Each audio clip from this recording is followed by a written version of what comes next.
saya Fani Wahyu Aprilia akan menjelaskan mengenai kelas, objek, dan members. Sebelumnya, saya akan menjelaskan sedikit mengenai OOP atau Object Oriented Programming, yaitu programming yang berorientasi pada objek. Jadi, kita misalkan dalam kalimat bahasa Indonesia terdapat struktur, yaitu ada subjek, predikat, dan objek. Kalau kita buat nasi sebagai objek, kita pasti memerlukan subjek atau kalimat lainnya untuk mendukung kata nasi tersebut. Seperti misalkan sedang makan nasi atau sedang mengambil nasi. Nah, kalau kita lihat code ini, saya membuat variabel biasa yaitu programmer sama dengan Eka, yang mana saya membuat fungsi makan dari programmer itu yaitu print, di sini nama programmer, makan nasi. Lalu di sini saya membuat juga variabel dokter, dan di sini saya membuat fungsi makan untuk dokter. Dan di sini juga saya membuat variabel petani dan fungsi makan petani. Selanjutnya saya membuat suatu fungsi untuk memanggil programmer makan, dokter makan, petani makan. Jika kita run, maka akan keluar Eka makan nasi, Ayu makan nasi, Lala makan nasi. Nah, kalau kita lihat secara keseluruhan kode ini, maka tidak ada yang salah dari kodenya dan juga tidak ada error. Tapi, kalau misalkan kita membuat suatu kode dengan menggunakan variabel dan fungsi seperti ini sampai 100 kali, maka kita berarti perlu untuk menulis fungsi makan ini berulang-ulang kali, seperti A makan, B makan, C makan. Dan itu sangat tidak efisiensi. Jadi, ini merupakan problem dari si code ini. Nah, kalau misalkan kita melihat dari sudut pandang yang berbeda, kode ini memiliki persamaan, yaitu sama-sama manusia, karena programmer, dokter, dan petani adalah manusia. Dan karena sama-sama manusia, pasti mereka memiliki nama dan juga makan nasi. Nah, jadi OOP itu melihat bagaimana sebuah prototype sebagai sebuah objek. Jadi bisa diterjemahkan ke kode berbasis objek. Selanjutnya ada class. Class adalah kumpulan objek, yang mana class ini berisi cetak biru atau prototype dari mana objek sedang dibuat. Class ini adalah entitas logik yang berisi beberapa atribut dan metode. Class ini menggunakan kata kunci class. Selanjutnya kita ada definisi class. Class dan juga kita masukkan nama class. Dan di sini kita bisa menambahkan suatu parameter. Namun parameter ini bersifat opsional. Nah, lalu yang kedua, kita memasukkan suatu statement atau pertanyaan ke dalam kelas tersebut. Nah, selanjutnya kita membuat kelas kosong dengan Python.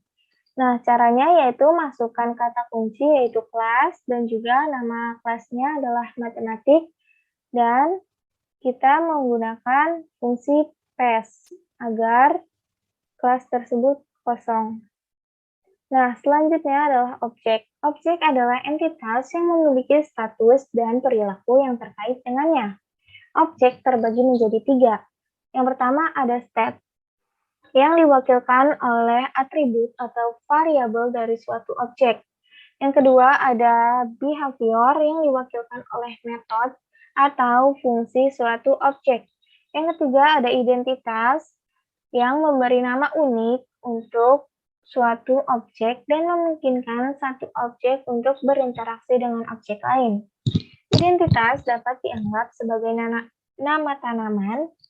State dapat dianggap sebagai jenis, usia, atau warna tanaman, sedangkan behavior dapat dianggap bahwa apakah tanaman itu tumbuh atau hanya berkembang.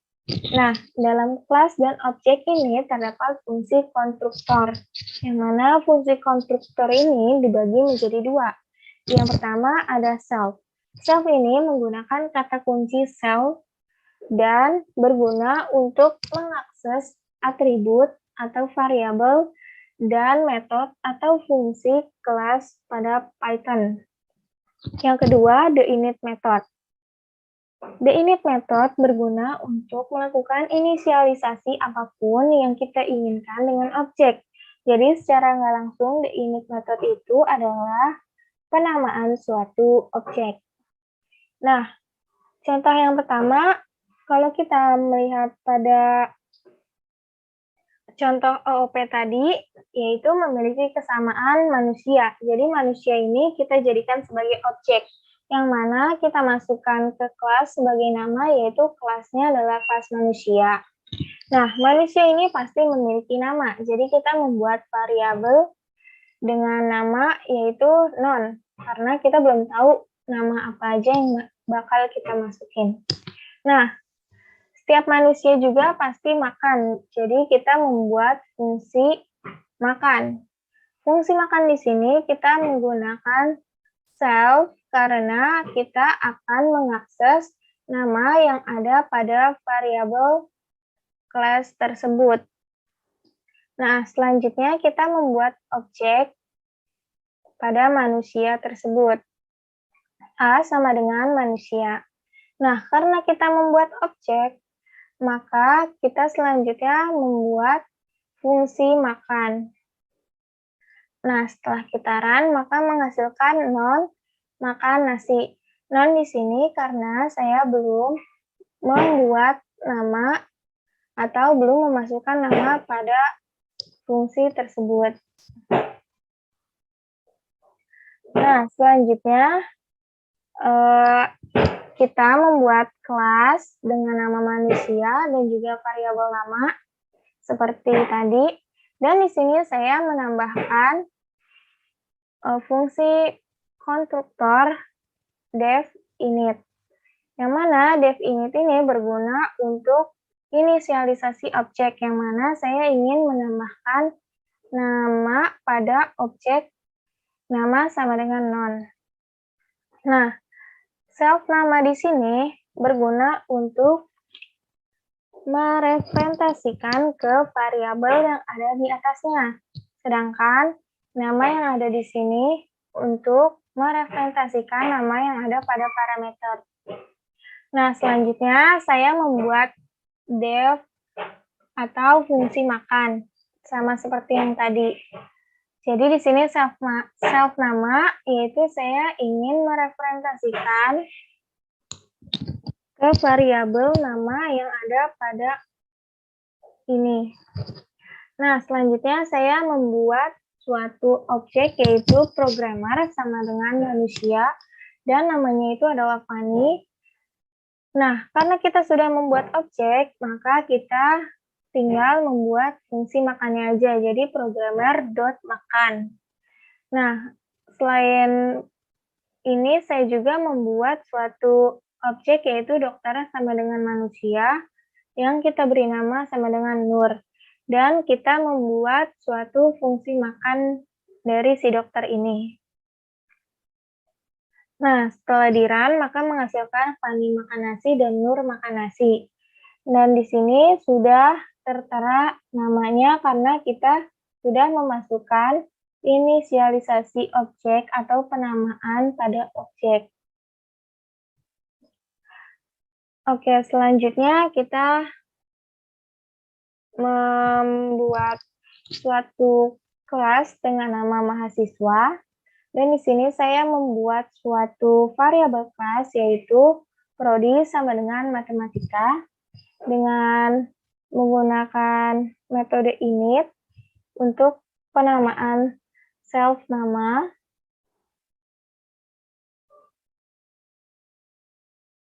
Nah, di sini saya ingin memasukkan inisial nama ke dalam objek, yaitu kita membuat objeknya dulu, Fanny sama dengan mahasiswa 037, Sylvia sama dengan mahasiswa 028, dan seterusnya.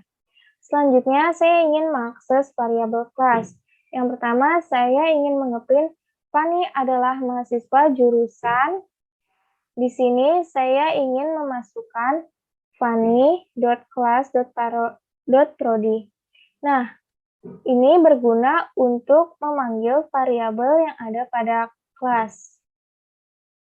Sedangkan untuk mengakses variabel parameter, kita hanya perlu menulis format .nama karena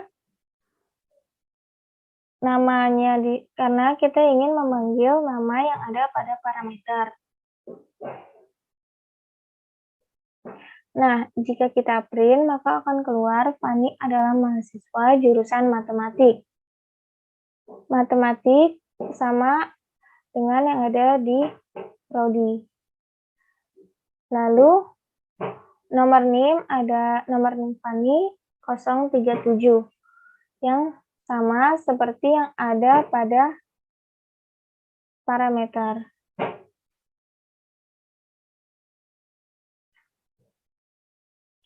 Selanjutnya ada inheritance. Inheritance adalah kemampuan satu kelas untuk memperoleh atau mewarisi properti dari kelas lain. Manfaat inheritance yaitu memberikan penggunaan kembali kode. Kita tidak perlu menulis kode secara berulang-ulang. Nah, inheritance ini memungkinkan kita untuk menambah lebih banyak fitur ke kelas tanpa memodifikasinya. Inheritance ini bersifat transitif, yang artinya jika kita mewarisi kelas B dari kelas A, maka semua subkelas B secara otomatis mewarisi dari kelas A. Nah, inheritance ini ada dua bentuk. Yang pertama, single inheritance, yaitu ketika kelas anak mewarisi hanya dari satu kelas induk. Yang kedua, ada multi inheritance, yaitu ketika kelas anak mewarisi dari beberapa kelas induk. Nah, contoh single inheritance yang pertama, yaitu kita masukkan kelas sama dengan manusia. Nah, manusia memiliki nama, yaitu variabel nama sama dengan non, dengan fungsi untuk memasukkan nama, dan juga fungsi makan. Nah, kita ingin menambahkan subkelas baru ke dalam kelas manusia ini. Nah, cara menambahkannya yaitu dengan menaruh nama pada fungsi induk ke dalam parameter kelas anakan. Nah, jadi karena kita sudah menaruh nama dari kelas induk ke parameter subkelas, maka selanjutnya kelas kaum milenial ini sudah menjadi subkelas dari si kelas manusia. Nah, selanjutnya kita ingin mencari email dari kaum milenial ini. Jadi kita membuat variabel baru yaitu email sama dengan non, dan juga kita ingin membuat fungsi def email untuk menamakan email tersebut, dan juga fungsi info yang berguna untuk memanggil seluruh dari si induk dan juga subinduk. Nah, karena kelas kaum milenial ini merupakan subkelas dari si kelas manusia, maka kelas kaum milenial ini dapat mengakses seluruh atribut dalam kelas manusia. Jadi, fungsi info ini bisa untuk memanggil selain dari kelas kaum milenial, tapi juga bisa memanggil si kelas manusia ini karena merupakan induk dan juga subinduk. Nah, setelah itu kita membuat suatu objek, yaitu A sama dengan kaum milenial, yaitu namanya Fani, dan juga kita ingin membuat suatu fungsi email yang kita beri nama fani@yahoo.com, dan juga kita ingin membuat fungsi info itu. Nah, selanjutnya kita membuat suatu objek baru yaitu B sama dengan kaum milenial Wahyu, dan juga kita ingin memanggil fungsi email dan juga fungsi info. Nah, setelah kita run, maka akan keluar nama sama dengan Fanny dan email sama dengan fanny@gmail.com. Karena kita melihat dari ini, fungsi info. Fungsi info ini self nama, yaitu memanggil nama yang ada pada kelas milenial. Sedangkan self email memanggil nama dari variabel kelas kaum milenial. Nah, selanjutnya ada enkapsulasi. Enkapsulasi itu menggambarkan ide membungkus data dan metode yang bekerja pada data dalam satu unit. Yang artinya, enkapsulasi ini membungkus semua hal dalam kelas, tapi kita hanya mengizinkan akses untuk hal-hal tertentu saja. Nah, cara kerja enkapsulasi ini yaitu dengan menambahkan underscore 2 kali di depan variabel atau atribut yang ingin kita ubah menjadi private. Nah, yang pertama kita ingin membuat variabel error. Jadi, sama seperti yang tadi, yaitu kelas sama dengan manusia, dengan variabelnya nama, dan juga fungsi untuk inisial namanya. Lalu kita masukkan fungsi makan, dan juga kita masukkan subkelasnya, yaitu kelas kaum milenial, dan juga variabel email. Dan juga di sini kita menambahkan variabel baru, yaitu variabel password. Namun, password di sini, karena password itu bersifat privat, maka kita menambahkan underscore 2 kali agar si password ini tidak bisa dilihat secara gamblang oleh si kode ini. Nah, seperti biasa, kita membuat suatu fungsi nama untuk email dan juga fungsi info untuk mengakses secara keseluruhan dari kelas manusia dan kelas milenial. Nah, untuk objek dan juga fungsi ini sama seperti yang tadi, dan kita di sini menambahkan print fungsi dari si password ini. Nah, setelah kita run, maka yang akan keluar adalah nama Fanny@email sama dengan Fanny@yahoo.com. Nah, di sini kita bisa melihat bahwa yang error ini adalah objek nggak punya atribut password, padahal di sini ada gitu. Jadi, ini tuh membuat suatu fungsi itu untuk mengakses hal-hal tertentu saja. Nah, cara yang kedua yaitu menyamarkan fungsi password.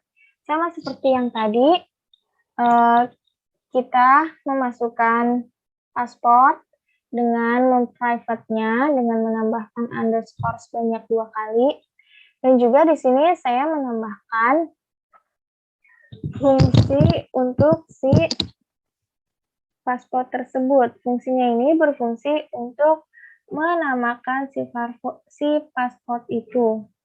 Nah, di sini self password yang berguna untuk merepresentasikan ke variabel password di atasnya.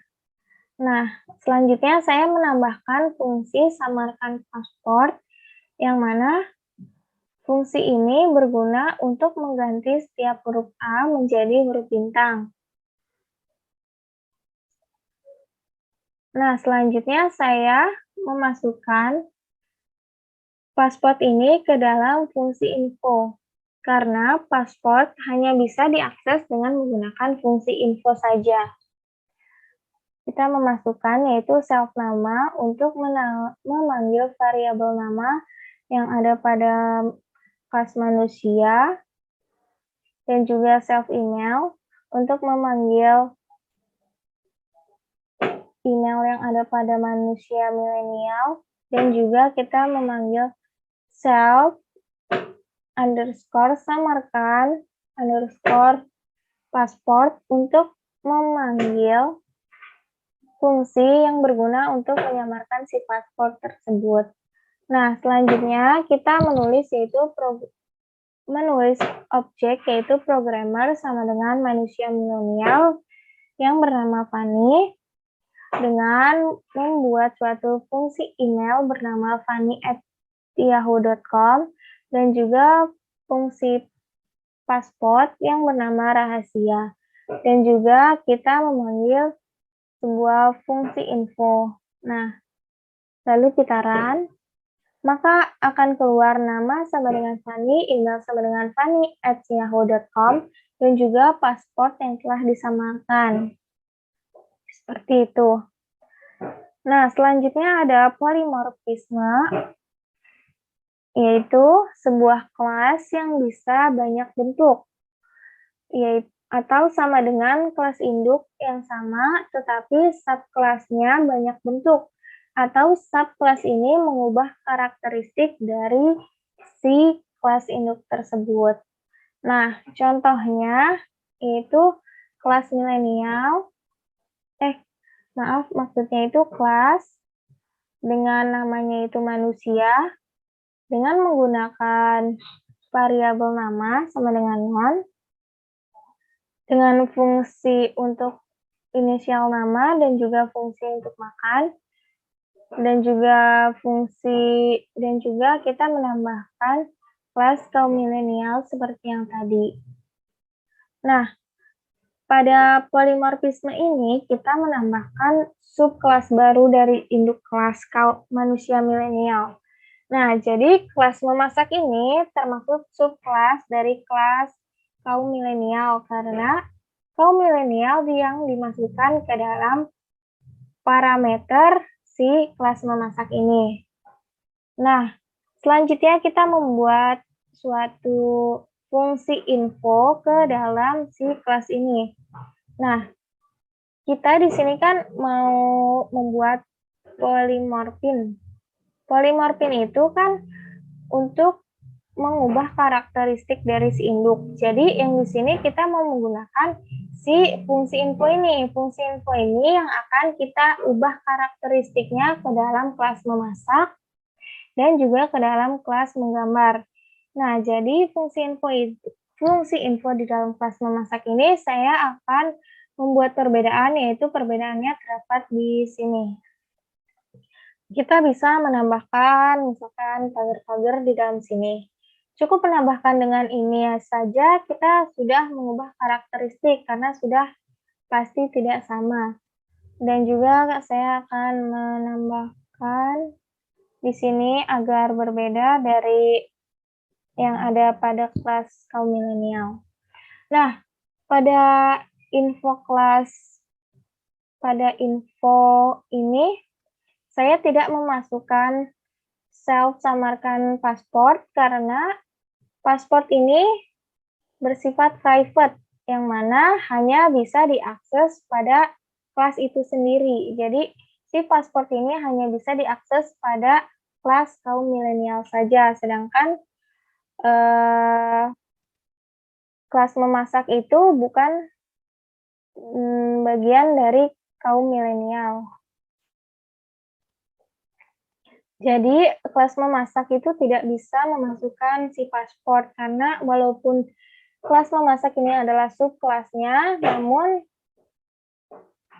kelas memasak ini tidak bisa menggunakan pasport, karena pasport itu bersifat private yang hanya bisa digunakan untuk kaum milenial saja, untuk kelas kaum milenial. Nah, selanjutnya kita membuat suatu objek, yaitu memasak sama dengan memasak yang bernama sayur. Dan juga kita mau memasukkan emailnya memasak, yaitu masak@gmail.com. Dan juga kita ingin membuat pasport rahasia, yang sebenarnya ini tidak berguna juga karena tidak ada di dalam kelas tersebut. Nah, selanjutnya kita di kelas menggambar kita membuat objek, yaitu menggambar sama dengan menggambar pantai dengan fungsi email bernama pantai@yahoo.com dan juga menggambar dengan fungsi info. Setelah kita run, maka akan keluar nama sama dengan sayur, pagar-pagar email sama dengan masak@gmail.com, dan juga nama sama dengan pantai, persen-persen email sama dengan pantai@yahoo.com. Sekian presentasi dari saya. Pembahasan yang kedua yaitu mengenai data hiding dan object printing. Sebelumnya kita akan membahas terlebih dahulu tentang data hiding. Data hiding adalah metode pengamanan data yang digunakan dengan cara menyembunyikan data ke dalam suatu media. Nah, media ini dapat berupa teks, gambar, suara, sampai dengan video. Nah, kita lihat contoh code yang pertama. Di sini tertulis kelas karyawan, double underscore upah sama dengan 250.000. Nah, double underscore ini digunakan untuk menyembunyikan data. Nah, di bagian sini tertulis my object sama dengan karyawan.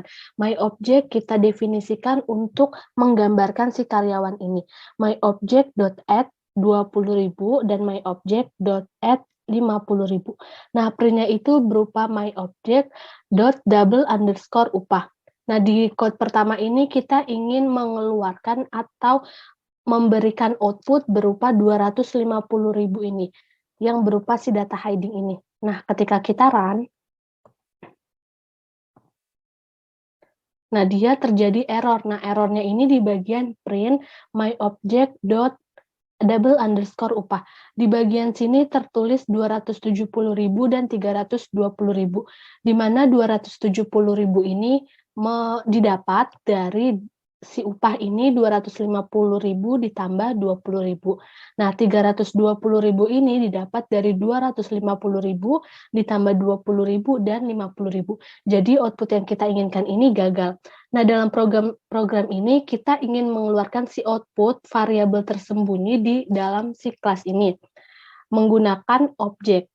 Nah, untuk dapat mengakses nilai upah yang tersembunyi, kita bisa menggunakan si code yang kedua, di mana tertulis kelas karyawan, double underscore upah sama dengan 250.000, my object sama dengan karyawan, data kosong.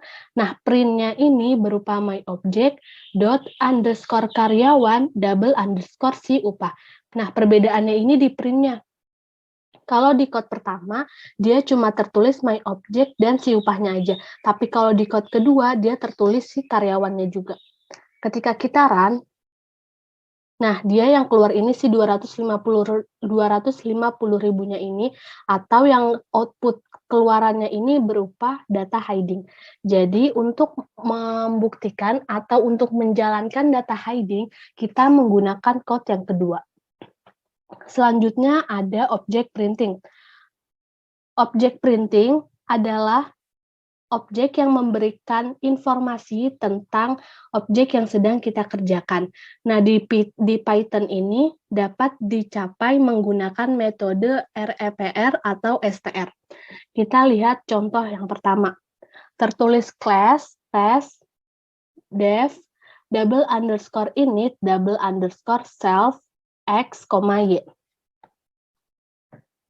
Nah, di return ini dia tertulis X adalah persentase S dan Y adalah persentase S.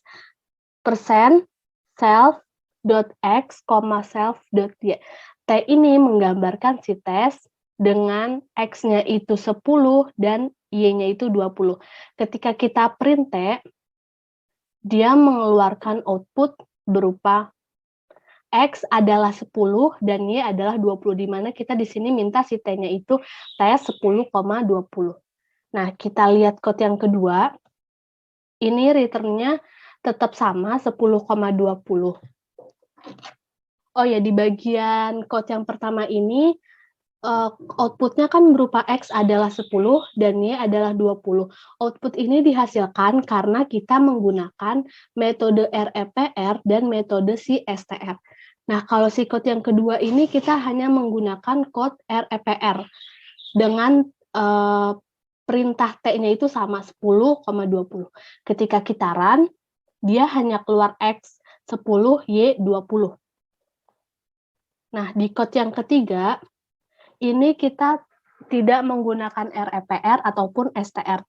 Jadi ketika kita run, nah dia keluarnya bukan si output 10 atau 20, melainkan si main seperti ini. Pembahasan selanjutnya ada inheritance. Example of object is subclass and super. Inheritance adalah salah satu mekanisme untuk mencapai hal yang sama. Dalam inheritance atau pewaris, sebuah kelas biasanya disebut sebagai superkelas.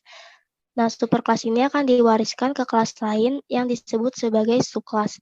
Subkelas akan menambah beberapa atribut ke superkelas.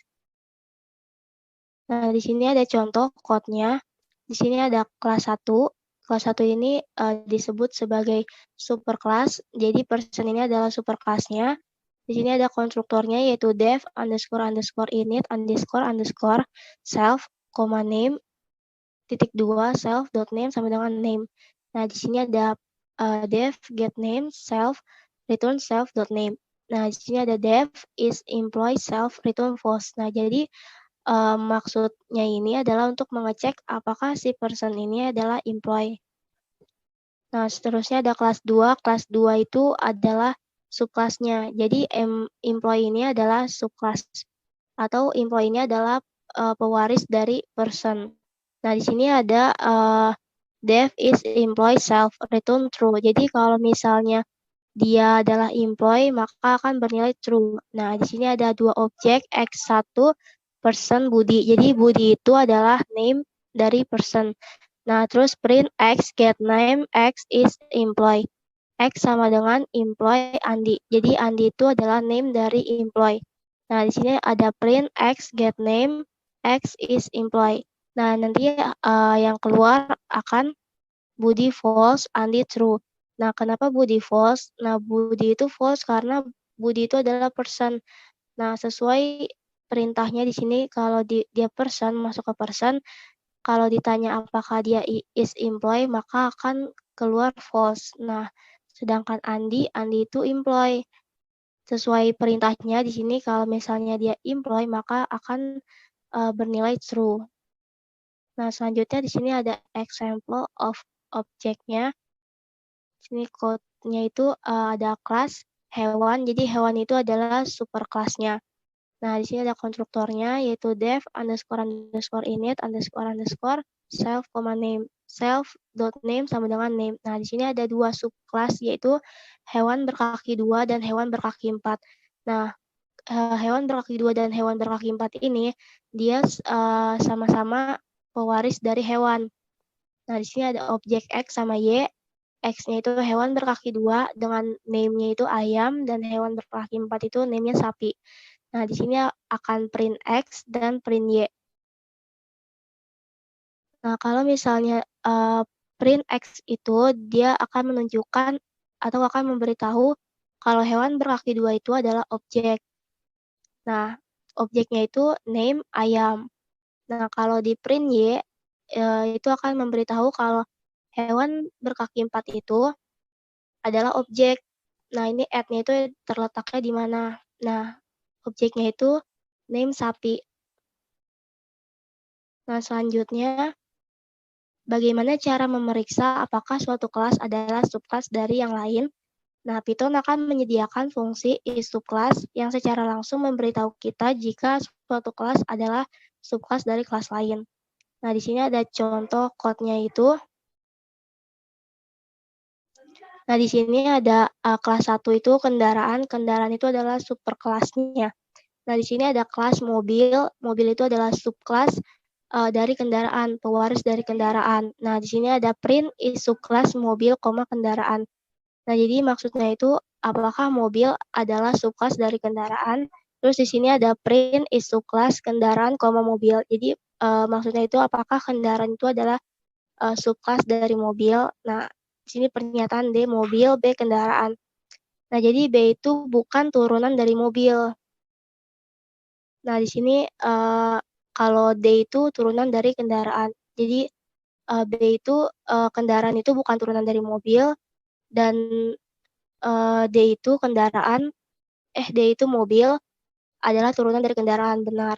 Jadi nanti keluar hasilnya true, false, false, true. Jadi untuk print is to class mobil, kendaraan itu nilainya benar karena mobil itu adalah subclass dari kendaraan. Nah, sedangkan kendaraan itu bukan subclass dari mobil. Nah, setelah itu yang di sini nilainya akan false karena kendaraan itu bukan turunan dari mobil. Yang benar itu adalah mobil turunan dari kendaraan. Nah, makanya ini hasilnya true, false, false, true. True, false, false, true. Selanjutnya ada inheritance menggunakan super. Nah, jadi di sini ada quote-nya yaitu kelas hewan, seperti quote yang di atas tadi. Hewan itu adalah super kelasnya. Di sini ada hewan berkaki 2 dan hewan berkaki 4 sebagai subkelasnya. Nah, ini quote tanpa menggunakan super seperti ini. Jadi nanti hasilnya akan keluar jika di print X name dan print Y name maka akan keluar ayam dan sapi. Nah, kalau menggunakan super, jadi kita yang hewan titik underscore init underscore self, name itu dihapus saja, dihilangin. Atau kita komenin, terus kita pakai super, seperti ini, super titik underscore init underscore name. Nah, nanti hasilnya akan sama. Kalau di print X name dan print Y name akan keluar ayam dan sapi. Baik, selanjutnya saya Fania Himaria akan menyampaikan mengenai bagian D, yaitu polimorfisme pada Python. Nah, polimorfisme ini berarti memiliki banyak bentuk, yang mana dalam pemrograman polimorfisme ini berarti nama fungsi yang sama tetapi memiliki karakteristik yang berbeda dan digunakan untuk jenis yang berbeda pula. Contoh yang pertama yaitu fungsi polimorfisme yang ditentukan pengguna. Jadi di sini saya membuat suatu fungsi tambah yaitu dengan parameter x, y, z sama dengan 0 dan return x plus y plus z. Lalu saya mengeprint suatu fungsi yaitu fungsi tambah dan parameternya saya ganti 2,3 yang mana 2,3 ini merepresentasikan parameter yang ada pada fungsi tambah. Dan juga ini print sama seperti atasnya. Lalu setelah saya run, maka akan menghasilkan 5, yang mana 5 itu berasal dari 2 ditambah dengan 3, yang mana sama seperti X plus Y. Dan juga pada print 2,3,4 itu menghasilkan 9 karena dari return X plus Y plus Z. Selanjutnya, contoh yang kedua yaitu polimorfisme dengan menggunakan class. Yang mana di sini saya menggunakan 2 kelas, yaitu yang pertama saya membuat suatu kelas bernama Jogja, dan juga kelas yang kedua yaitu kelas bernama Jakarta, yang mana pada kedua kelas ini menggunakan fungsi makan, fungsi wisata, dan juga fungsi sebutan. Nah, selanjutnya saya membuat objek untuk memanggil masing-masing kelas. Di sini A sama dengan Jogja, yang mana berguna untuk memanggil si kelas Jogja tersebut. Dan ini saya membuat objek B sama dengan Jakarta yang berguna untuk memanggil si kelas Jakarta ini. Lalu saya membuat fungsi for in range A, B, yang mana A, B ini untuk mengupdate seluruh fungsi atau objek dari si kelas Jogja dan kelas Jakarta. Selanjutnya, saya membuat fungsi untuk memanggil makan dari keduanya, fungsi wisata, dan juga fungsi sebutan. Nah, setelah kita run, maka menghasilkan gudeg berasal dari Jogja, Candi Borobudur sebagai objek wisata, dan juga Jogja terkenal sebagai kota pelajar, yang mana ini sama dengan kalimat yang saya print. Lalu Jakarta memiliki makanan khas yaitu predok, Monas sebagai objek wisata, dan Jakarta sebagai ibu kota, yang mana sama seperti fungsi yang ada pada kelas Jakarta ini. Jadi kita lebih efisiensi dalam memanggil kedua fungsi tersebut dengan menggunakan for, i, in range. Nah, selanjutnya kita membuat contoh mengenai polimorfisme dengan inheritance, yang mana polimorfisme ini memungkinkan kita untuk mendefinisikan metode di subclass yang memiliki nama yang sama dengan fungsi di induk kelas. Nah, dalam pewarisan, subclass ini mewarisi fungsi dari induk kelas, yang mana si subclass ini akan mengubah karakteristik dari si induk kelas ini. Nah, contohnya kita yang pertama membuat suatu kelas dengan nama tumbuhan dan juga fungsi untuk si jenis tumbuhan ini dan juga fungsi dikotil, yang mana ada sebagian tumbuhan yang dikotil dan ada juga tumbuhan yang monokotil. Lalu saya membuat suatu subclass yang bernama mangga. Nah, di sini mangga ini termasuk subclass karena mangga ini menaruh suatu parameter tumbuhan yang mana tumbuhan merupakan nama dari kelas. Jadi, karena si kelas mangga ini memasukkan suatu parameter nama kelas, maka si tumbuhan ini menjadi induk kelas dan mangga ini sebagai subkelasnya. Nah, lalu saya di sini memanggil suatu fungsi dikotil, yang mana fungsi dikotilnya ini akan saya ubah karakteristiknya, yaitu dengan mengubah bacaan print mangga termasuk tumbuhan dikotil, yang mana ini berbeda dengan fungsi dikotil yang ada pada si induk kelas. Lalu saya membuat subkelas yang kedua, yaitu kelas jagung, yang mana ini juga menggunakan parameter dari kelas tumbuhan, yang mana berarti kelas tumbuhan merupakan induk dari si kelas jagung ini. Nah, selanjutnya saya juga ingin mengubah karakteristik dari si fungsi dikotil yang ada pada kelas tumbuhan dengan fungsi dikotil yang baru, yaitu jagung bukan tumbuhan dikotil. Nah, selanjutnya saya membuat suatu objek, yaitu A sama dengan tumbuhan, mangga sama B sama dengan mangga, dan juga C sama dengan mangga. Lalu saya membuat fungsi untuk memanggil si fungsi jenis dan juga fungsi dikotil pada tumbuhan, dan juga saya membuat fungsi jenis dan fungsi dikotil pada kelas mangga, serta fungsi jenis dan juga fungsi dikotil pada kelas jagung. Nah, setelah saya run, akan menghasilkan banyak jenis tumbuhan yang mana ini termaksud pada kelas A, dan juga ada sebagian tumbuhan dikotil dan ada juga sebagian tumbuhan yang dikotil, yang mana saya memanggil fungsi dikotil yang ada pada tumbuhan. Sama seperti yang atasnya, yaitu banyak jenis tumbuhan, mangga termasuk tumbuhan, yang mana ini sama seperti saya memanggil fungsi tumbuhan dan juga fungsi dikotil pada objek kelas mangga.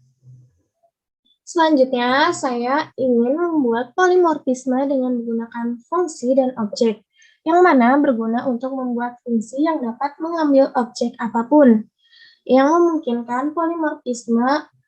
Misalkan, fungsi tersebut saya tulis dengan function, lalu tutup kurung, dan juga objek sebagai obj. Nah, di sini saya menggunakan dua kelas, yaitu ada kelas Jogja dan juga kelas Jakarta, yang mana masing-masing kelas memiliki fungsi makan, fungsi wisata, dan fungsi sebutan masing-masing. Lalu, saya di sini menambahkan suatu fungsi untuk memanggil fungsi dan objek pada masing-masing kelas. Nah, di sini saya menulis objek.makan, yang mana berguna untuk memanggil fungsi makan pada tiap kelas.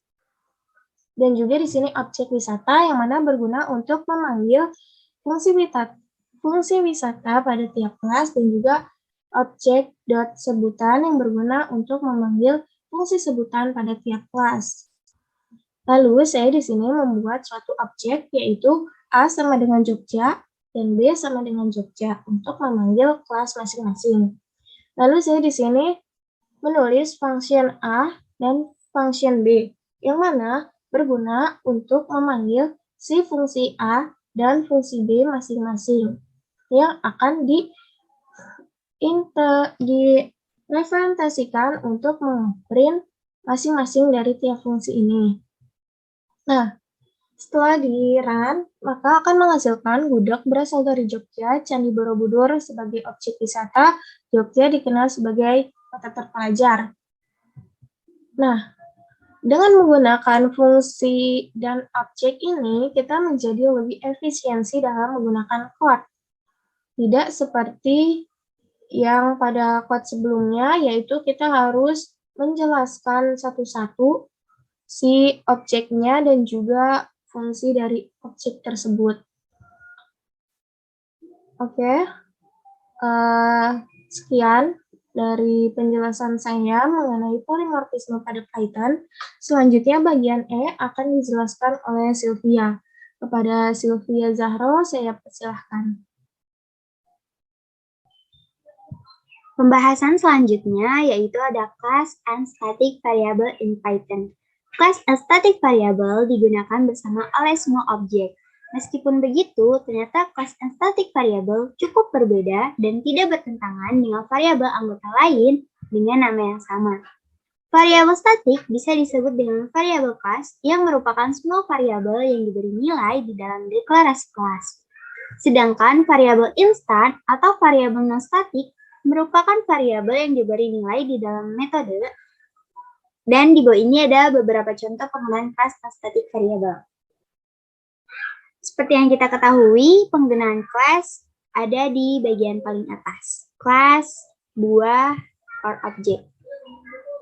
Untuk pemakaian ini tidak pakai juga tidak mempengaruhi.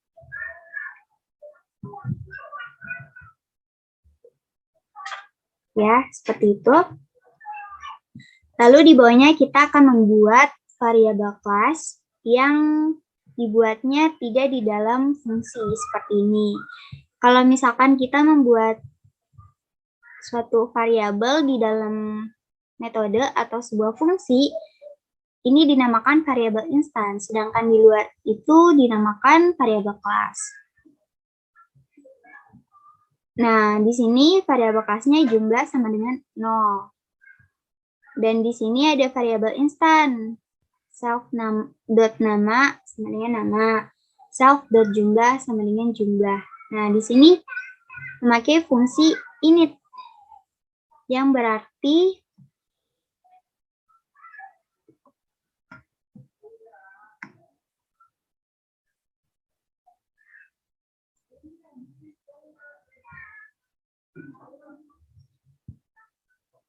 nah, di sini init merupakan metode ini dipanggil untuk mengatur nilai setelah objek dibuat.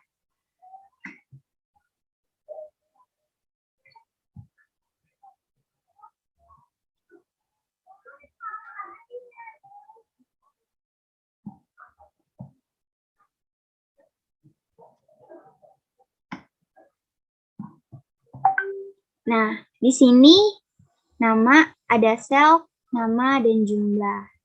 Lalu variabel instannya self.nama sama dengan nama, self.jumlah sama dengan jumlah, dan buah.jumlah sama dengan buah.jumlah ditambah jumlah.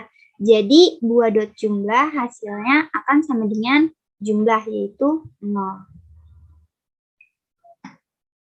Lalu di sini kita membuat objek, yaitu ada apel sama dengan buah yang dinamakan dalam kurung nama, koma, jumlah. Yaitu namanya ada apel. Lalu, koma, jumlahnya ada 7. Lalu di bawahnya ada anggur sama dengan buah, dengan nama anggur dengan jumlah 5. Lalu ada jeruk sama dengan buah dengan nama semangka dengan jumlah 8. Lalu kita print apel.jumlah. anggur dot jumlah, jeruk dot jumlah, apel dot nama, anggur dot nama, jeruk dot nama, buah dot jumlah, apel dot kelas dot jumlah, lalu ada tipe dari anggur dot jumlah. Lalu kita tambahkan if fungsi name sama dengan fungsi main, yang berarti sama dengan main. Nah, di sini ada apel dot jumlah. Berarti di objek apel di bagian jumlah nih ada angka 7, maka akan terprint angka 7. Begitupun dengan anggur dot jumlah, maka akan terprint angka 5. Dan seterusnya sampai jeruk dengan jumlah 8. Lalu di sini ada apel dot nama. Nah, nama kan di sini ya. Berarti ketika kita memprint apel dot nama, maka akan terprint buat apel. Lalu ada anggur dot nama akan terprint anggur. Lalu jeruk dot nama akan terprint semangka. Nah, ini kita bisa menamakannya berbeda dengan definisi dari objek yang kita buat. Sedangkan yang buah dot jumlah ini akan terprint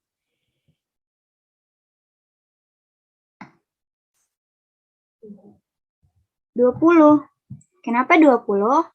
Karena di sini buah dot jumlah sudah kita definisikan jadi buah dot jumlah ditambah jumlah.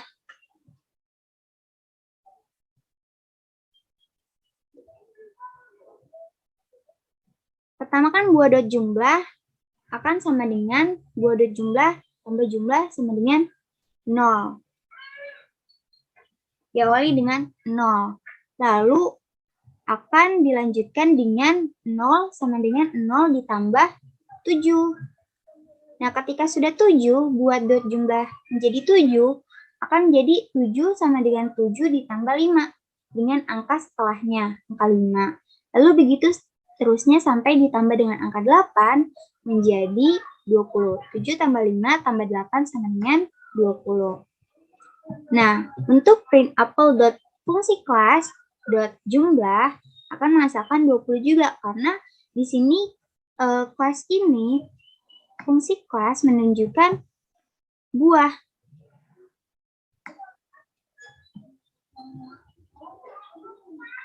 Apel dot class ini menunjukkan buah. Kelas dari apel ini adalah buah. Dan sedangkan buah dot jumlah menghasilkan angka 20 seperti yang print di atasnya ini. Lalu yang print tipe anggur, nah anggur ini merupakan tipe dari kelas buah. Jadi sama aja jadi buah dot jumlah juga yang menghasilkan angka 20 seperti buah dot jumlah yang di atas ini. Sama seperti apel dot fungsi kelas dot jumlah. Lalu contoh yang kedua, ada kelas sayur. Nah, di sini bedanya ada pergantian objek.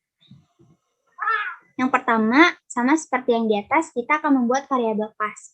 Nah, variabel kelas ini merupakan variabel yang dibuat di luar fungsi. Sedangkan variabel instan adalah variabel yang dibuat di dalam fungsi atau di dalam metode yang dibuat. Nah, di sini ada nonton, misalnya sama dengan hijau. Nah, variabel instannya ada self name sama dengan name, self role sama dengan role. Karena di sini fungsinya memakai name, role. Kalau fungsi self-nya ini sudah dari sananya. Lalu kita membuat objek. Kita definisikan objeknya A sama dengan sayur, kelas sayurnya, dengan name tomat, namanya tomat. Lalu jumlahnya 8 nih, role-nya 8. Dan ada objek B yang didefinisikan sebagai sayur dengan name wortel dengan role 7. Lalu kita print dengan A dot nonton sama dengan tadi hijau ya, nonton sama dengan hijau, B dot nonton sama dengan hijau juga.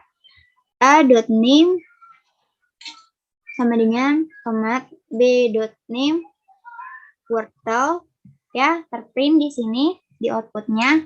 Lalu ada a.roll 8, b.roll 7, lalu ada sayur.nonton. Sayur.nonton adalah warna hijau.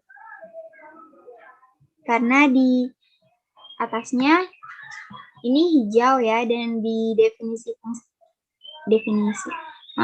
maksudnya fungsi ini tidak didefinisikan seperti yang di atas tadi. Ada buah dot jumlah sama dengan buah dot jumlah tambah jumlah. Nah, di sini tidak ada. Di sini tidak bisa dijumlahkan karena roll ini sama definisi variabel kelas, nonton sama dengan hijau tidak bisa dijumlahkan karena berbeda tipe.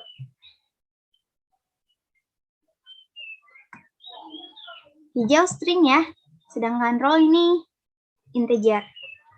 Lalu kita ada pergantian objek.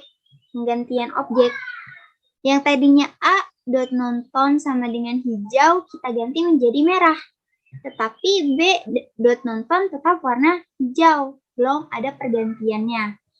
Maka setelah kita print a.nonton, b.nonton, maka akan keluar warna merah nih di sini.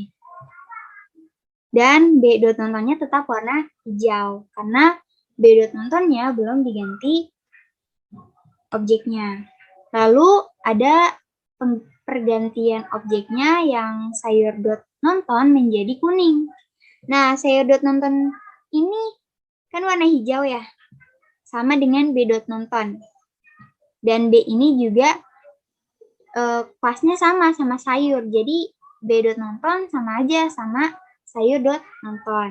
Nah, ketika sayur.nonton didefinisikan jadi kuning, maka b.nonton akan berubah menjadi kuning.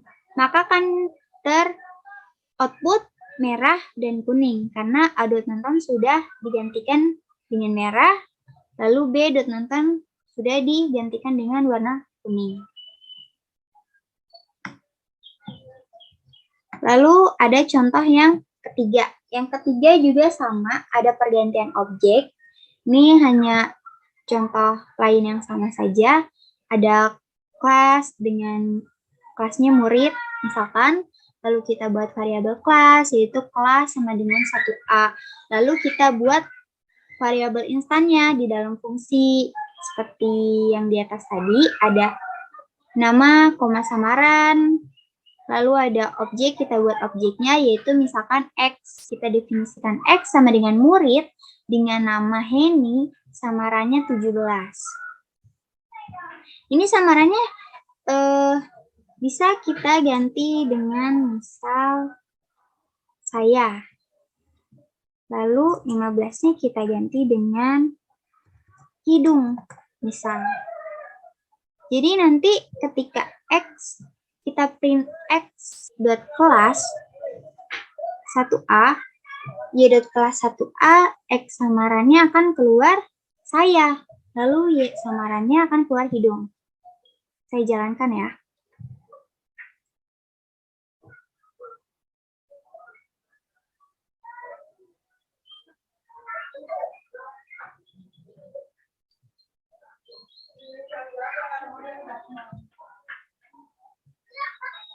Nah, di sini akan teroutput saya, hidung, ya kan? Nah, terus di sini ada X nama. X nama ada Heni, Y.nama ada Fani, lalu murid.kelas ada 1A. Ya, seperti ini. Sampai sini. Lalu ada pergantian objek nih, X.class yang didefinisikan sebagai Nurliana. X.class di sini kan teroutput 1A ya. Nah, di sini akan digantikan dengan Nurliana, pergantian objeknya, pergantian definisinya jadi Nurliana. Sama seperti yang di atas, Y.class-nya belum digantikan nih. Belum ada pergantiannya. Jadi Y.class akan tetap terdefinisi sebagai 1A. Ketika di print X.class, Y.class akan output menjadi Nurliana dan 1A. Lalu setelah itu akan kita gantikan nih, yang kemudian murid.kelas diganti menjadi Sylvia. Nah, print x.kelas akan menjadi Nurliana, seperti yang di atas nih. Lalu y.kelas akan digantikan menjadi Sylvia, seperti itu. Pembahasan selanjutnya ada kelas, method, dan static method. Metode kelas adalah metode yang terikat ke kelas dan bukan objek kelas. Mereka memiliki akses ke status kelas karena dibutuhkan parameter kelas yang menunjukkan ke kelas dan bukan instan objek. Nah, itu dapat memodifikasi status kelas yang akan berlaku di semua instan kelas. Misalnya dapat memodifikasi variabel kelas yang akan berlaku untuk semua instance. Metode statis juga merupakan metode yang terikat ke kelas dan bukan ke objek kelas. Nah, metode statis tidak dapat mengakses atau mengubah status kelas. Itu ada di kelas karena masuk akal jika metode ada di kelas. Nah, metode kelas mengambil CLS sebagai parameter pertama, sementara metode statis tidak memerlukan parameter khusus.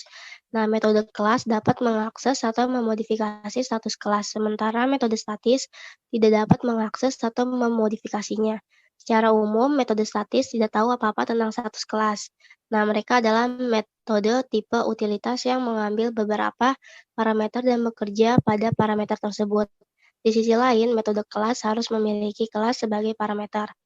Nah, nanti kita akan menggunakan dekorator kelas method untuk membuat metode kelas dan dekorator static method untuk membuat metode statis. Nah, ini untuk di Python. Ini ada contoh penggunaan metode kelas dan metode statis. Nah, di sini ada from, datetime, import date. Nah, di sini ada class person. Terus di sini ada dev _ init _ self, nama, dan umur. Nah, di sini ada self.name sama dengan name dan self umur sama dengan umur. Nah, jadi metode kelas itu digunakan di sini nih, metode kelas dipergunakan untuk membuat objek person berdasarkan dari tanggal lahirnya. Nah, di sini ada dekoratornya yaitu class method karena metode kelas. Nah, terus di sini ada def from birth year, CLS name years. Nah, di sini ada return CLS name date today years. Nah, date today years ini merupakan tahun sekarang. Nah, oleh sebab itu kita menggunakan from datetime import date. Nah, tahun sekarang dikurang dengan tahun kelahirannya, maka kita akan mendapatkan umurnya, umur si objek person ini. Nah, setelah itu penggunaan metode statis ini untuk mengecek apakah person ini dewasa atau enggak. Nah, di sini pakai dekorator static method. Nah, di sini ada def is adult, umur, return umur lebih dari 18 tahun. Jadi dia dikatakan dewasa kalau umurnya itu lebih dari 18. Nah, di sini ada objeknya yaitu person 1 dan person 2. Nah, person 1 itu person, name-nya itu Mayang dan umurnya 21. Nah, person 2 itu person titik from birth year, name-nya itu Mayang dan tahun kelahirannya itu 1996. Nah, di sini akan di-print umur dari person 1 dan umur dari person 2. Nah, di sini juga akan di-print person is adult, umurnya 22. Konekin dulu.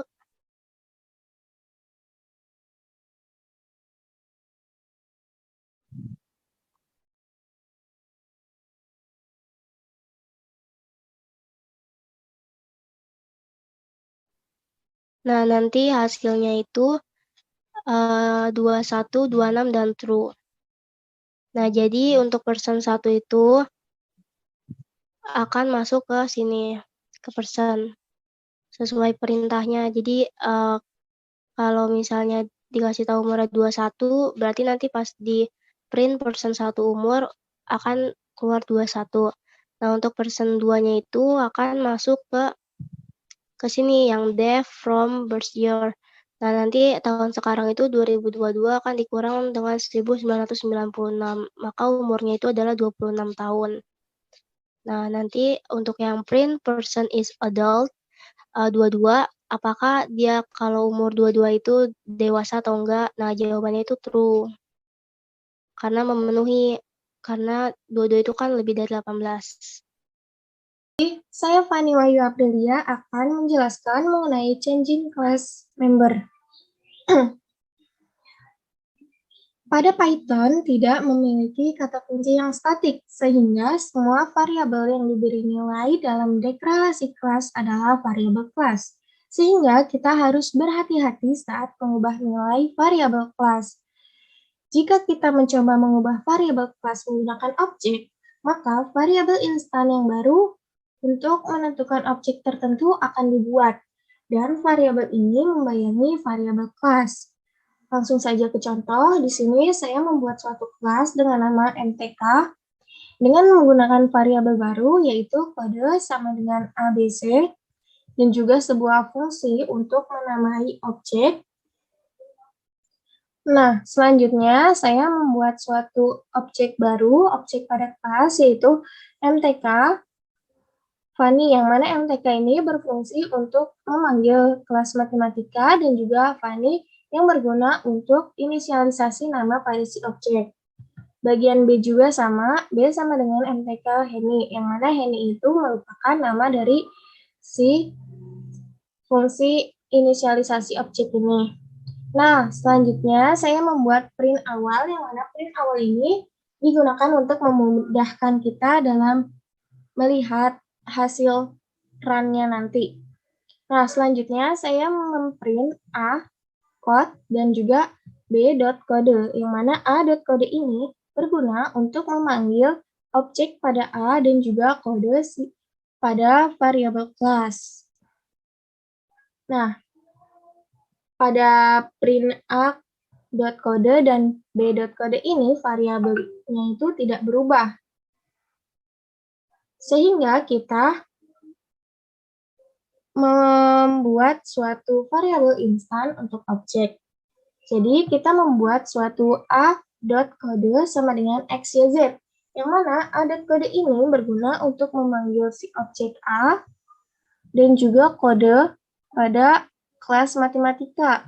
Dan sehingga kode pada kelas matematika yang tadinya ABC berubah menjadi XYZ.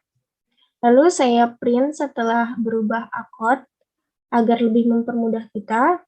Lalu print A.code dan B.code. Maka setelah kita run, maka menghasilkan awal sama dengan A.code sama dengan ABC, B.code sama dengan ABC. Namun setelah berubah akodenya menjadi A.code sama dengan XYZ, B.code sama dengan ABC. Seperti itu. Pada A.code berubah karena di sini saya mengubah si A.code-nya itu menjadi XYZ. Contoh yang kedua yaitu program untuk menentukan cara membuat perubahan pada variabel kelas dalam Python. Jadi yang pertama kita memanggil suatu kelas yang bernama MTK dengan membuat suatu kode yaitu ABC dan juga sebuah fungsi untuk inisialisasi objek. Nah, selanjutnya kita membuat suatu objek baru yaitu A sama dengan MTK yang bernama Lala dan juga kita memprintnya yaitu A.code. Nah, selanjutnya ini saya ingin mengubah si nilai variabel kelas, yaitu dengan menulis mtk.code, yang mana mtk.code ini berguna untuk mengimplementasikan dari kelas matematika dan juga dari si kodenya ini, yang mana nantinya si kodenya ini berubah dari ABC menjadi www. Lalu saya print, yaitu variabel kelas berubah. Nah, selanjutnya saya membuat suatu objek baru, yaitu B sama dengan MTK yang bernama Lulu. Lalu saya print nilai kode variabel untuk setiap objek. Dan saya print juga a.kode dan b.kode.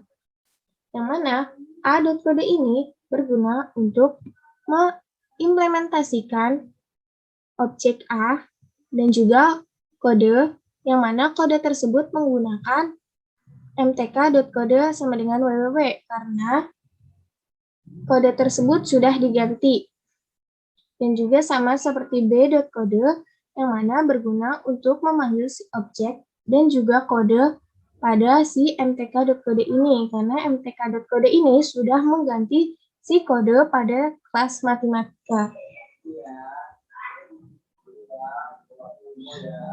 Setelah kita run, maka akan menghasilkan A sama dengan ABC, variabel kelas berubah, yaitu nilai kode variabel untuk setiap kelas, yaitu A.kode sama dengan www, B.kode sama dengan www.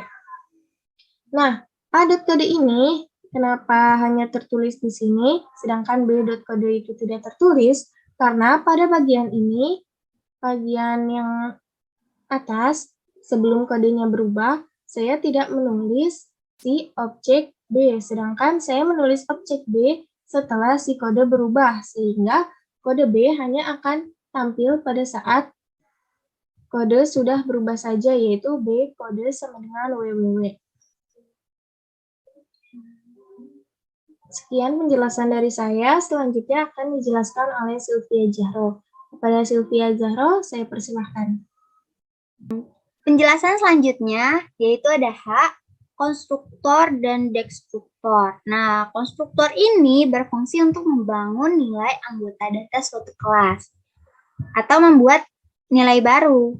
Nah, di sini ada contohnya, misal kelas durian, print saya suka durian, atau bisa kita ganti, misalkan jadi anggur, atau alpukat, dan alpukat misal. Nah, lalu bagaimana? Misalkan kita nggak pakai print nih. Langsung begini. Langsung seperti ini.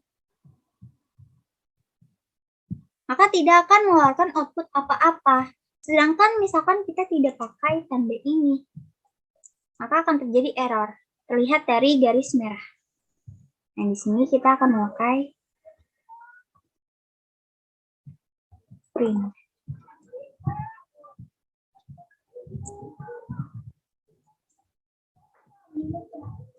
Nah, lalu akan teroutput saya suka anggur dan alpukat. Mengapa demikian? Karena kita memakai tanda kurung kurawel nih untuk konstruktor. Nah, di sini konstruktor dibedakan menjadi dua tipe, yaitu ada default konstruktor dan parameterized konstruktor. Yang pertama ini default konstruktor ini tidak membutuhkan parameter, tetapi nilai default konstruktornya akan tetap dapat diteruskan secara dinamis. Sedangkan parameterized konstruktor ini membutuhkan parameter dan dapat menuliskan nilai yang berbeda ke anggota data lainnya. Yang pertama ada contohnya nih, default konstruktor. Nah, di sini ada kelas durian nih.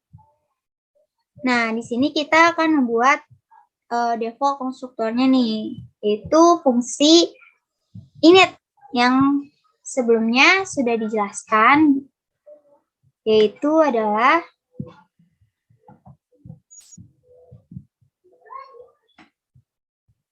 metode ini dipanggil untuk mengatur nilai setelah objek dibuat.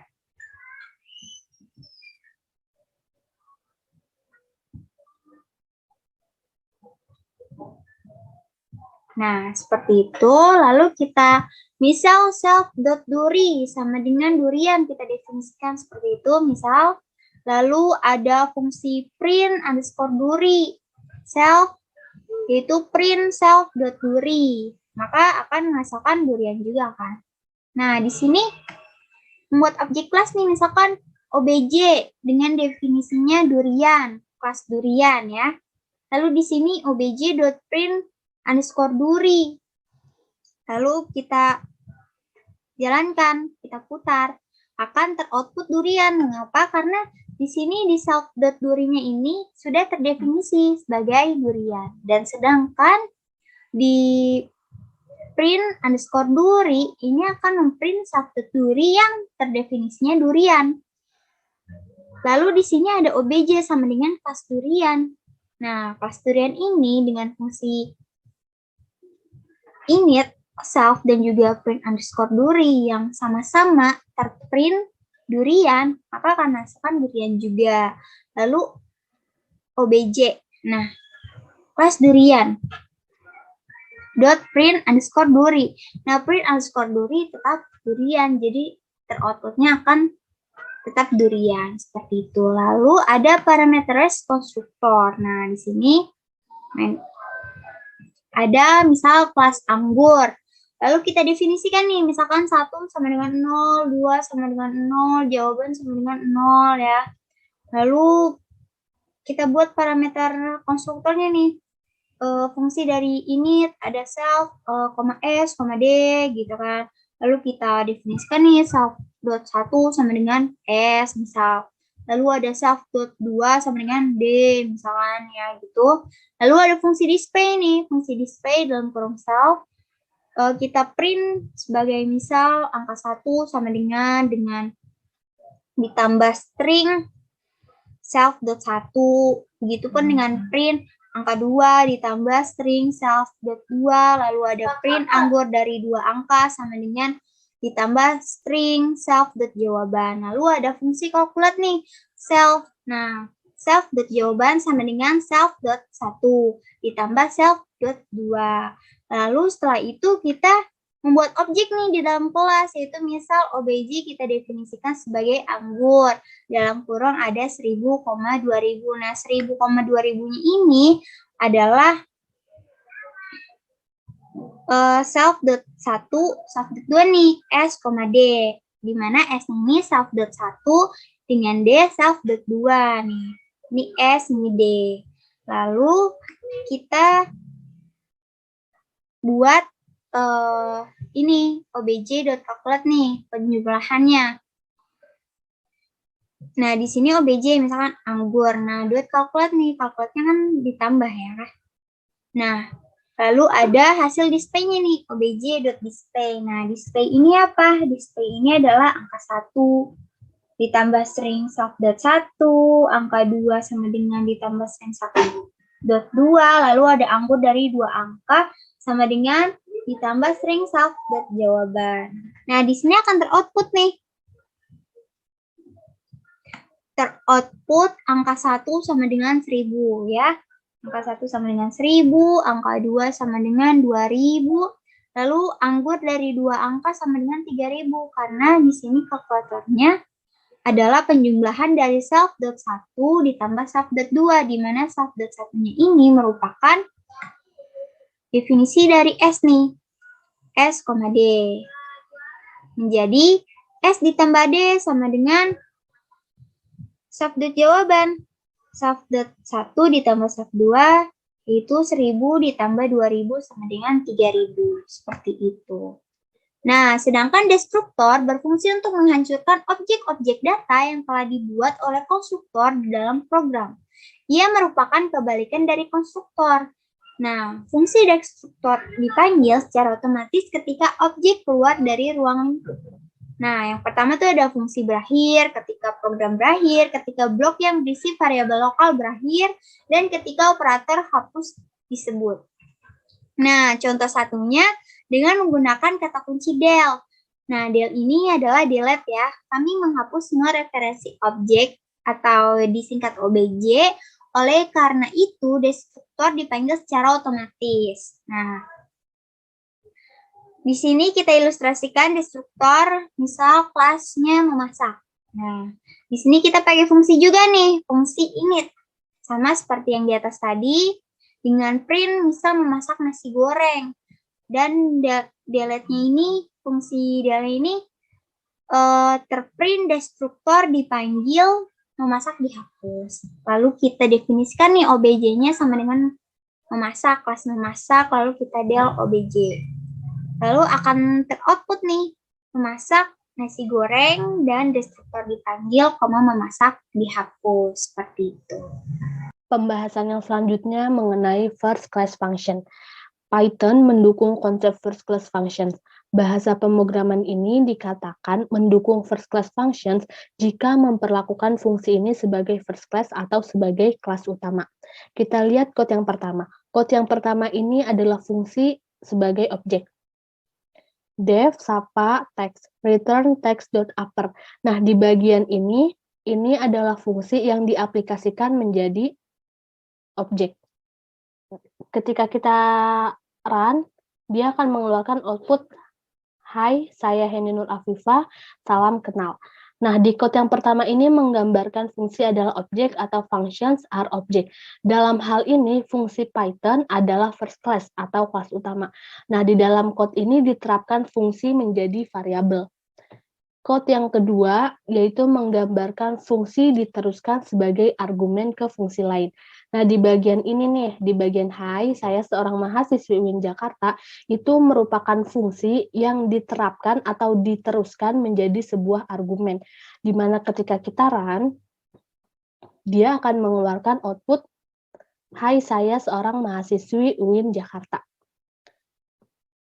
Di code kedua ini menggambarkan fungsi sebagai argumen ke fungsi lain. Karena fungsi adalah objek, maka dapat meneruskannya sebagai argumen ke fungsi lain. Fungsi yang dapat menerima fungsi lain ini disebut sebagai fungsi tingkat tinggi. Dalam contoh ini, kita telah membuat sebuah fungsi sapaan yang mengambil fungsi dari sebuah argumen. Di code yang ketiga yaitu fungsi mengembalikan fungsi lain. Ketika kita run, nah dia akan keluar 25. Di code ketiga ini menggambarkan fungsi dapat mengembalikan fungsi lain atau functions can return other functions. Karena fungsi adalah objek, kita dapat mengembalikan fungsi dari fungsi lain. Nah, dari contoh code yang ketiga ini, fungsi created underscore other ini mengembalikan fungsi lain. Penjelasan selanjutnya yaitu ada metaprogramming with metaclasses. Metaprogramming adalah kode yang memanipulasi kode. Nah, sedangkan metaclasses adalah tipe baru kelas baru khusus yang berarti menyimpan instruksi tentang pembuatan kode di balik layar yang ingin dilakukan ketika kode lain sedang dieksekusi. Nah, di sini ada contohnya. Pertama, kita berikan contoh metaclasses. Nah, 6. Misalkan kita definisikan num sama dengan 23. Lalu kita print type of num is apa. Nah, di sini kita koma, tipe dari num ini apa. Begitupun dengan LST yang didefinisikan sebagai kurung siku 1, 2, 3. Nah, kita print type of LST is apa dengan tipe LST. Nah, tipe LST ini apa? Ya. Lalu name kita definisikan sebagai atul. Dengan kita pertanyakan nih, tipe name ini apa? Nah, di sini kita seperti belum mengetahui ya apa tipe-tipe dari num, LST, atau name. Nah, dengan metaclasses kita akan bisa mengetahui tipe-tipe dari num, LST, dan name. Nah, di sini num tipenya class in, berarti integer. Nah, di sini class list juga nih, ketahuan kan karena memakai kurung siku. Lalu name tipenya adalah string nih, karena huruf abjad. Lalu contoh yang kedua ini ada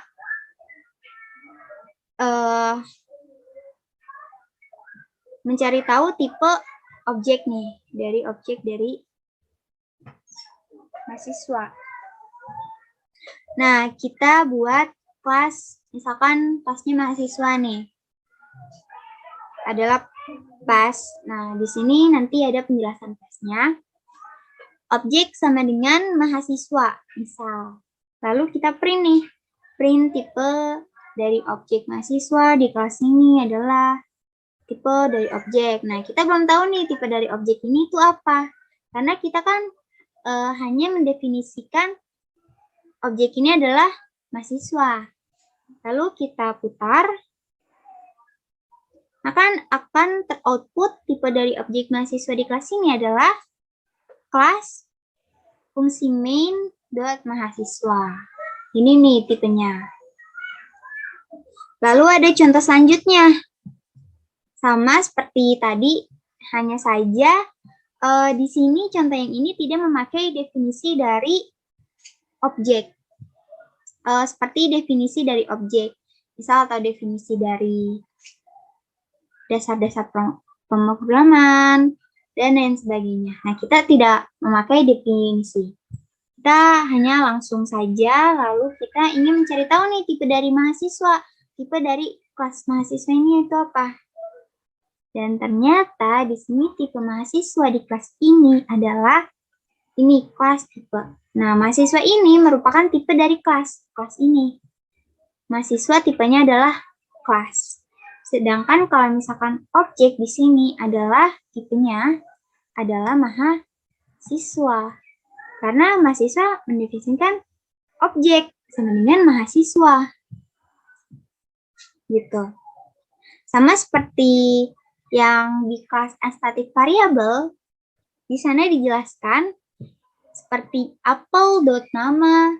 Nah, nanti tipe apelnya ini merupakan tipe dari kelasnya, yaitu buah gitu. Nah, di sini ada catatan tipe-tipe sebagai metaclasses di Python mendefinisikan metode khusus yang dapat ditimpa oleh metaclasses baru untuk mengimplementasikan perilaku pembuatan kode yang unik. Berikut metode ajaib yang ada di metaclasses. Nah, yang pertama ada new. Nah, sebenarnya ini pakai underscore ya, 2 kali underscore. Nah, tipe new ini adalah metode ini dipanggil pada metaclasses sebelum kelas instan berdasarkan metaclasses dibuat. Lalu ada tipe init, yaitu seperti yang di kelas static variable in Python tadi memakai fungsi init, yaitu dipanggil untuk mengatur nilai setelah objek dibuat. Lalu yang ketiga ada tipe prepare, yaitu mendefinisikan ruang nama kelas dalam pemetaan yang menyimpan atribut. Yang keempat ada tipe call. Metode ini dipanggil ketika konstruktor kelas baru akan digunakan untuk membuat objek. Nah, sebelumnya konstruktor udah dibahas ya sebelumnya. Nah, sebagai contoh pengguna dapat menambah atau mengurangi fungsi atau objek di dalam kelas. Nah, ini ada contohnya. Ini sama ya.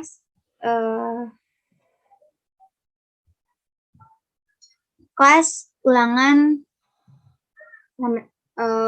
pas. Nah, ini bisa ditaruh di bawah juga. Bisa di sini. Coba kita taruh di sini ya. Error enggak ya, enggak error. Nah, di sini setelah kita membuat kelasnya itu apa, berarti kelasnya ulangan ya. Nah, lalu kita buat metode variabelnya nih. Variabel kelasnya. Nah, kita definisikan ulangan.w misal sama dengan 21. Ulangan.x sama dengan 89. Ulangan.y sama dengan 56. Ulangan.z sama dengan 42. Nah, di sini hanya diperbolehkan integer. Karena kalau misalkan kita mau definisikan sebagai string, maka kita harus memakai print. Seperti itu. Nah, yang di sini untuk mendefinisikan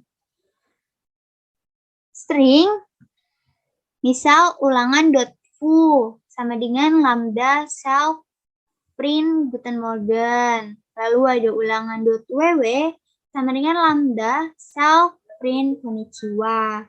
Lalu misalkan kita mau nambahkan nih ulangan dot misal apa hiu sama dengan lambda self print.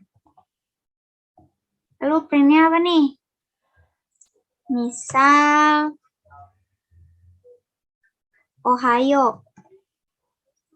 Lalu di sini kita tambahkan my object.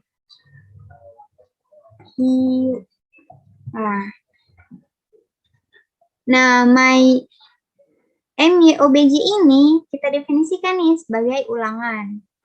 kelas ulangan ya maksudnya. Nah, maka di sini nanti keluar myObj, print myObj ini akan jadi ulangan.w yang dimana ulangan.w adalah 21. Ya, kita coba putar. Nah, ini hasilnya. Ya, sama yang di atas ini.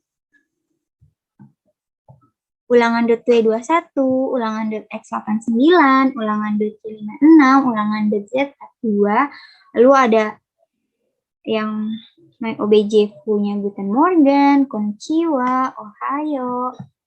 Nah, lalu selanjutnya kita dapat membuat kelas menggunakan fungsi tipe secara langsung dengan beberapa cara di bawah ini sebagai berikut. Yang pertama, saat dipanggil dengan hanya satu argumen, ia mengembalikan tipenya. Yang kedua, saat dipanggil dengan 3 parameter yang diantaranya terdapat nama kelas, yang B-nya ada tuple yang memiliki kelas dasar yang diwarisi oleh kelas, yang C ada dictionary class atau kamus dari kelas ini yang berfungsi sebagai namespace lokal untuk kelas yang diisi dengan metode dan variabel kelas. Nah, untuk memecahkan masalah dengan metaklases, yaitu ada solusi pertamanya nih dengan metode dekorator. Nah, di sini lumayan panjang sih ya. Di sini kita sebenarnya ingin tahu definisi dari tipenya. Nah, di sini ada from tools import wraps. Nah, dan ada fungsi debug function. Nah, di sini kita harus pakai pemisah paragraf ini, lalu ada add wraps function. Nah, di bawahnya, sebelum itu tanda simbol add ini digunakan sebagai operator kontrol kesalahan di PHP.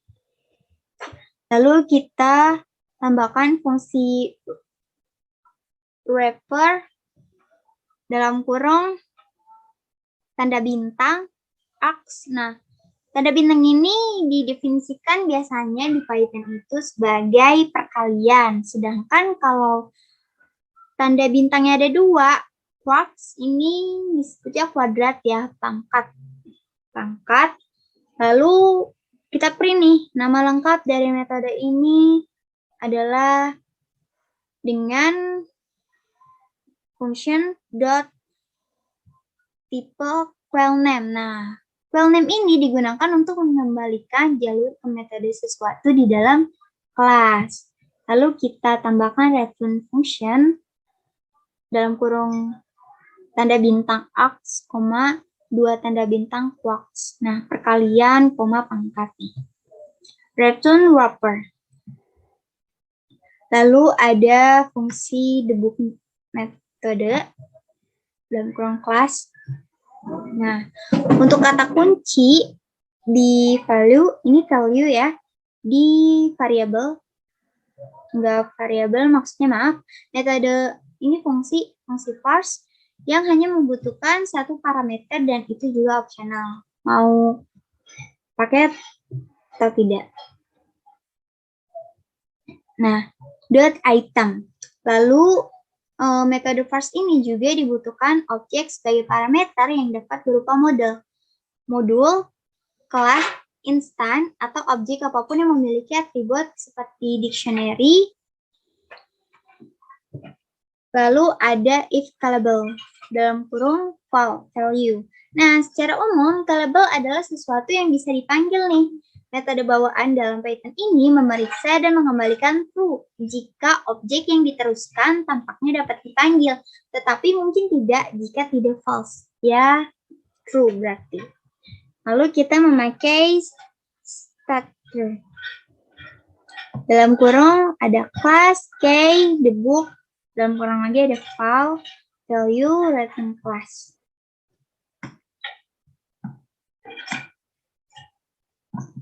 Nah, di sini baru kita buat sampel kelasnya.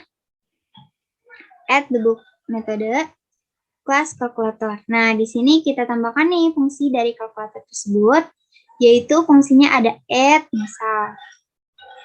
Lalu self, x, y, return X plus Y, lalu fungsi multiple self X, Y, returnnya X pangkat X kali Y, lalu ada fungsi div self X, Y, return X per Y. Lalu myCal sama dengan kalkulator dengan print myCal at dalam kurung misal 2,3 sesuai angka yang kita inginkan. Lalu ada print myCal.mul dalam kurung nih ada 5,2. Nah, ini kita bisa ubah menjadi angka yang kita inginkan. Nah, sebenarnya bisa tidak memakai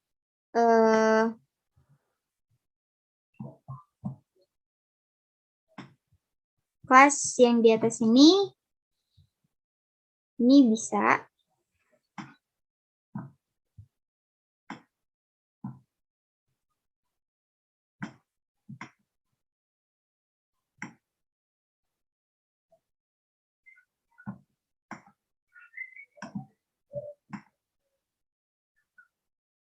Misal kita hapus ininya, ini bisa dijalankan, tetapi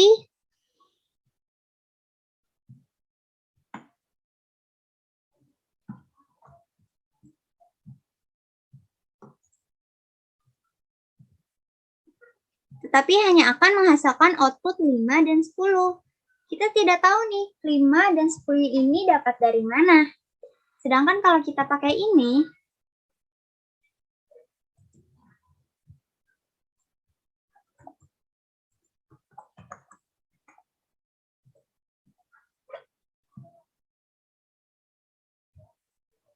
di sini akan diketahui 5 ini memakai metode apa? Kalkulator add. Berarti kalkulator add ini X plus Y nih dengan X2, Y3, 2 tambah 3 sama dengan 5. Nah, kita tahu berarti 5 ini adalah penjumlahan dari angka 2 ditambah 3. Nah, sedangkan 10 ini diketahui nih metodenya kalk.mul. Nah, mul ini apa? X dikali Y dengan X-nya 5, Y-nya 2. Maka 5 dikali 2 sama dengan 10. Nah, seperti itu. Jadi dengan menggunakan metaklases ini, kita menjadi tahu nih, 5 atau 10 atau angka-angka yang lain dengan fungsi yang lain ini, kita menjadi tahu metode apa yang digunakan oleh fungsi dari kelas tersebut. Yang kedua juga ada contoh yang sama, cuman berbeda definisi aja. Di sini ada from tools import verbs dengan fungsi notify function n dengan pemisah paragraf, lalu add verbs n. Nah, simbol add ini sudah dijelaskan tadi di atas. Lalu ada fungsi composite dalam kurung ada tanda bintang X, tanda 2 tanda bintang quarks dengan print eksekusi %s, %fn, dot fungsi dari name. Lalu misal kita definisikan nih RT sama dengan fn dalam kurung X, quarks. Nah, return RT, return composite. Nah, di sini ada add notify function dengan fungsi multiply nih, multiply A, B. Dengan kita definisikan sebagai produk sama dengan A dikali B, return product. Nah, sebelumnya misalkan kita tidak ada ini.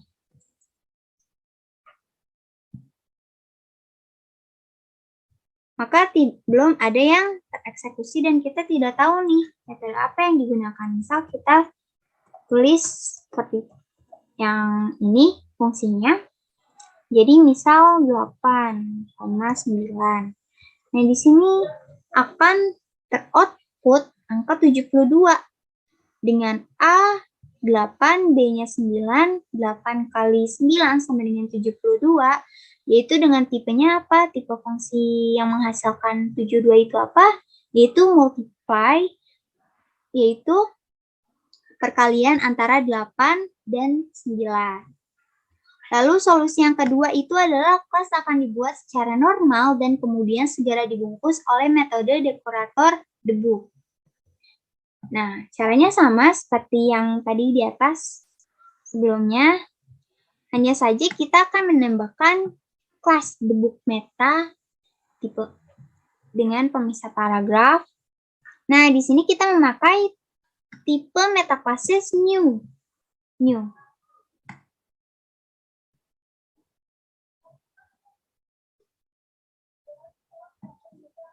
New dengan dalam kurung class, class name, base, class dictionary. Lalu kita definisikan nih obj sebagai super dot new dalam kurung ada class dot fungsi new ya yang di atas ini. Lalu ada obj sama dengan debug metode dalam kurung obj yang di atas ini nih. Lalu return obj. Nah, di sini ada kelas base, yaitu dalam kurang meta class, sama dengan debug meta, dengan definisi pass. Lalu ada kelas kalkulator base, yaitu fungsinya ada add, dalam kurung self, x, y, dengan returnnya x plus y nih. Fungsi add-nya adalah x plus y.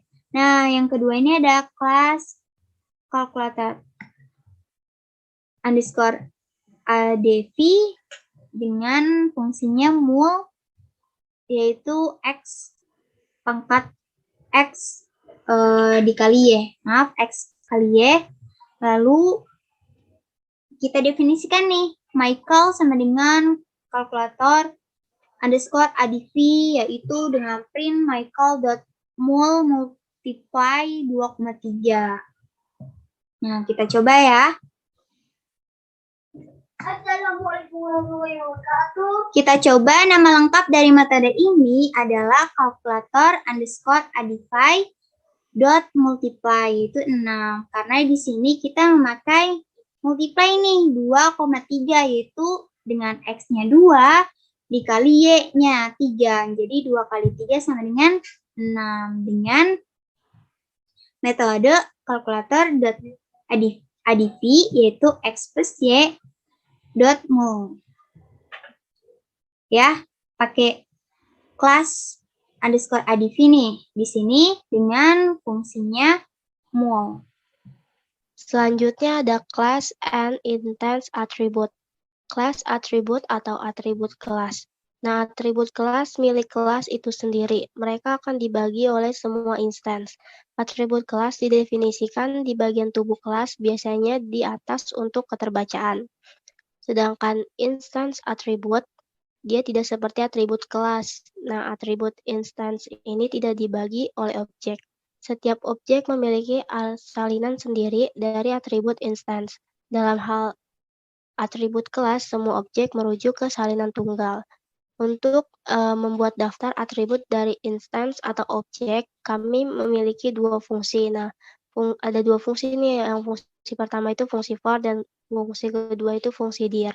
Nah, kalau fungsi var ini fungsi yang akan menampilkan atribut dari sebuah instance dalam bentuk kamus.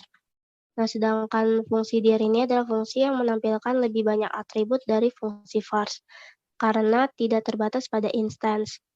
Nah, ini akan menampilkan atribut kelas, juga akan menampilkan atribut kelas seluruhnya. Nah, di sini ada contoh code kelas atribut. Nah, di sini ada kelas, sampel class, count sama dengan 0. Nah, di sini ada def, increase, self, sampel class, titik count ditambah 1. Nah, jadi nanti ada kelihatan S1 itu sama dengan sampel class. Nah, S1 titik increase dan nanti di print S1 count. Nah, jadi nanti kan awalnya itu 0. Nah, S1 akan ditambah dengan 1. Berarti nanti saat S1 di print, S1 count itu nilainya akan 1. Outputnya akan 1. Nah, setelah itu ada pernyataan S2 sama dengan sampel class. Nah, S2 increase, print S2 count. Nah, tadi kan 0 terus S1 ditambah S1 itu 0 tambah 1 jadi 1, terus nanti di saat di S2-nya itu 1 tambah 1 jadi 2. Jadi nanti pas saat print S2 count itu output-nya sama dengan 2. Nah, untuk yang print sampel class titik count itu adalah jumlahnya. Di sini kan ada S1 sama S2, berarti jumlahnya ada 2. Nah, yang 1, 2, 2 ini adalah kelas atributnya. Sedangkan yang untuk instant atribut seperti ini code-nya, contohnya di sini ada kelas emp dev _ init _ self.name sama dengan xyz. Nah, di sini ada self, salary, atribut. Nah, dev, show self, print self.name, dan print self.salary. Di sini ada E1 sama dengan emp pernyataannya. Nah, di sini akan di print fungsi tadi fungsi for sama fungsi dir. Nah, setelah di run, di sini parts itu akan menunjukkan objeknya nih, dictionary from sini ada objek name dan salary. Nah, sedangkan yang fungsi dir ini akan memuat atribut yang lebih luas, yaitu atribut yang ada di kelas dan atribut yang ada di leluhurnya. Pembahasan selanjutnya mengenai reflections. Refleksi adalah kemampuan code untuk dapat memeriksa input tentang objek yang mungkin diteruskan sebagai parameter ke suatu fungsi. Misalnya, jika kita menulis type object, maka Python akan mengembalikan objek yang mewakili type object juga. Kita lihat code-nya. Dev spasi reverse sequence underscore type sama dengan type empty underscore sequence. If sequence double sama dengan empty underscore sequence titik 2, return empty underscore sequence. Rest sama dengan reverse sequence, first underscore sequence sama dengan sequence dari 0 sampai dengan 1. Final underscore result sama dengan rest plus first underscore sequence. Return final underscore result. Nah, si print-nya ini print reverse dari 10, 20, 30, dan 40. Print reverse nahulup. Ketika kita run, output yang keluar 40, 30, 20, 10, dan puluhan, di mana dia merefleksikan dari 10, 20, 30, dan merefleksikan dari kata si nahulup. Menggunakan refleksi, kita dapat menulis suatu fungsi kebalikan rekursif yang akan bekerja untuk string, daftar, dan urutan lainnya yang mendukung pengirisan dan penggabungan. Jika objek adalah referensi ke string, maka Python akan mengembalikan objek tipe string pula. Selanjutnya, jika kita menulis string data kosong, sama aja atau dengan kata lain menulis tanda kutip saja. Demikian juga menulis list data kosong, maka sama dengan menulis kurung kurawal saja.